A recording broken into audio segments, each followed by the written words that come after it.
Emakhosini Camagu Lesedi Lehanya. Uyazi very important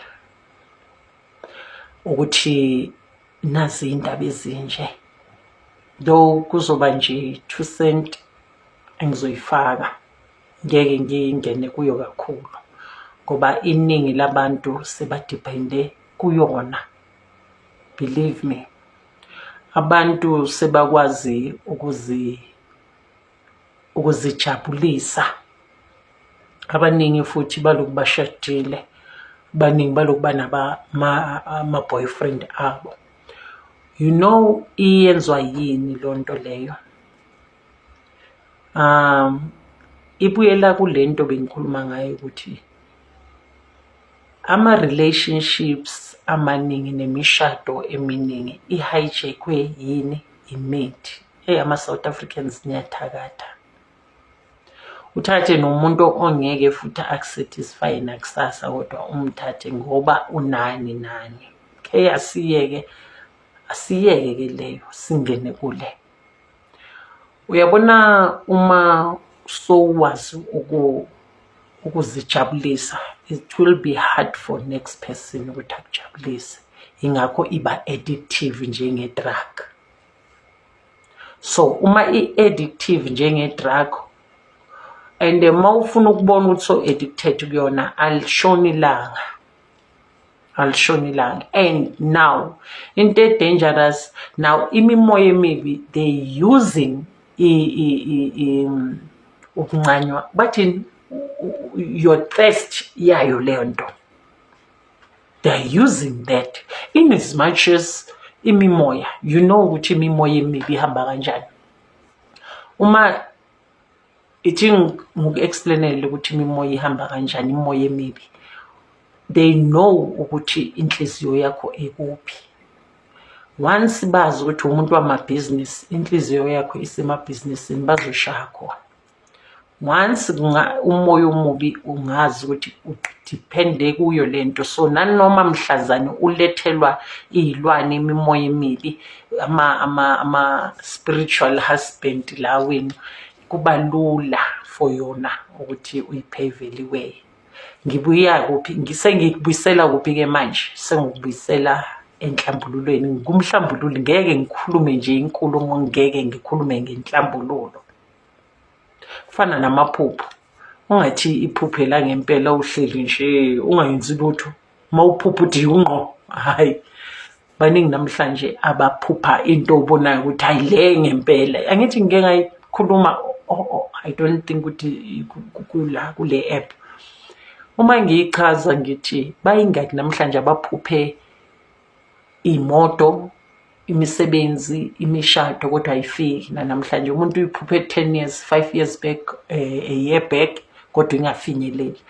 Abantu baphupha izinto zabo ziphucwa ngaleso sikhathi, wena by the time uzitshela ukuthi nayi kuzinhlanhla kanti ibiphucwa, awukwazi ukuhlala nje.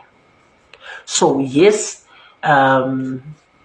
siyafika lesikhathi sokuthi ufune ukuzijabulisa kodwa uzoshayeka ngento eyi-1. Uma ungekho ku-treatment noma ungangeni ku-treatment eyinhlambululo, you will never even know ukuthi uyenziswa yilowo moya ngaleso sikhathi. And the danger of it, akunamunye umuntu physical partner ezokusatisfy after that, ngoba manje so ukwazi ukuzifinyelelisa la your boyfriend or umfazi wakho noma your girlfriend ingakufikelisa khona.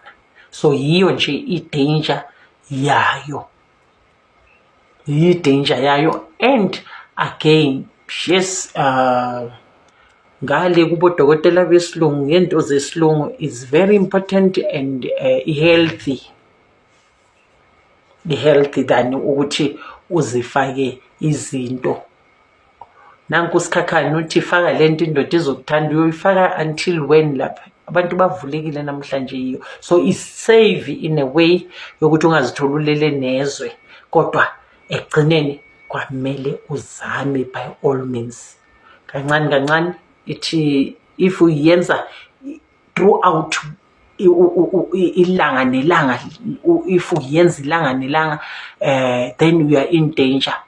Zama-ke ukafula, uzibekele ukuthi hayi kule viki 2 days, 1 day izoze iziphelele, kodwa ngicela ningakhohlwa ama-treatment. Mina eyami inhlambululo, it's more for therapy. I'm not saying bamba futha ngokufaka enzilweni ungekho aware. Baningi namhlanje bebathi the way bengihlezi ngilala ngingazange nje angikwazi ukulala ngingazange ngibheme noma ngiphuze. Kodwa sibonge ngoba nami abangitshelanga ukuthi iyayekisa utshwala noma iyahafula, uphuza kakhulu iyahafula ulaka. Ngiphiwe nje inhlambululo ukuthi ipha abantu inhlambululo. So umuntu uzomuzwa sethi yogogo, yazi the way bengibhema ngakhona koko kafukile, noma koko yazi lokho angisezwa kahle, noma iyona lento esikhuluma ngayo. Mina angikhokhele, kunamagama engiwahloniphayo. Kona lokhu kokumasturbate futhi ngesilungu enhle.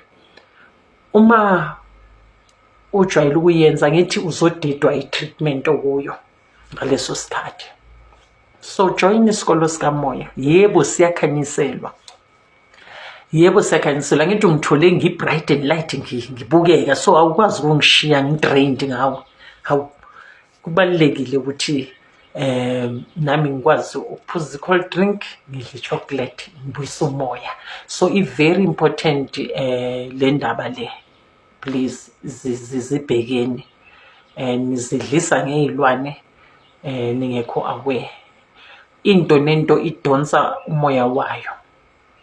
Too much of everything is wrong nje, simple. Angithi too much of everything kuyenzeka ukuthi uyenza ngoba umfazi wakhe akekho, noma i-girlfriend yakho, noma i-boyfriend vice versa akekho ngalelo langa, ugcine sowuyenzile. But into olala ngayo uvuke ngayo during the week, during the day, now siyakubonisa ukuthi sowufaka le what konje thini ngesilungu, sexual what spirits. Yes. And lo moya mawungangena uzolala noma ubani, uzothola nanoma yini uzitshela ukuthi yiyo ngokwecansi. Ngisho nengane encane uzozitshela ukuthi uyi-girlfriend enkulu. Yes, i-dangerous ngaleyo ndlela, ngoba yonke imbobo mawuzoyibona uzozitshela ukuthi kwamele ungene kuyona, noma as uyimbobo uzozitshela ukuthi kungangena noma yini. Abantu baneyigulo naphansi bemanje ngenxa yezinto abangekho aware, ngoba isilwane mawunaso sikushunculile sakungcolisa i-aim yayo ukuthi a physical partnerizer kuwe inukelwe.